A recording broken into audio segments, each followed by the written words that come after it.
Ол үшін де біз мына кешегі сайлаудың нәтижесін мойындамаймыз. Мына жерде жүздеген бақылаушылар тұр. Бұлардың бәрі куә соған. Мен сіздердің орталарыңыздамын. Ертеңгі күннен бастап мен партия құруды қолға аламын. Ертеңгі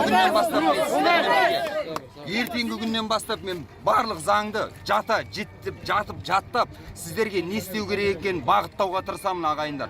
Ол үшін мен ештеңеден қорықпаймын, ештеңені тайсалмаймын. Жаңа Жүрсін ағамнан бастап ескертіп жатыр бәрі. Ойбай, қамай сөйтеді, бүйтеді. Сонда әрқайсымыз қорықсақ не боламыз? Біз Ринат ағамызды қайтып алып келіп, осы жерде әділ түрде сөйлеп, бәрін жеткізсе, біз ешқандай не жасамаймыз. Біз тып-тыныш қана осында келіп, тыңдауын тыңдап, бүкіл нені ақиқатты біліп, сонымен қайтсақ болды. Бізге әділетті шеру керек. Енді мына жерде полициялар бәрімізді алып кетіп жатыр жан-жақтан. Қазақтар үштен көп жиналса, бәрін алып кетіп жатыр. Ол дұрыс емес деп санаймын.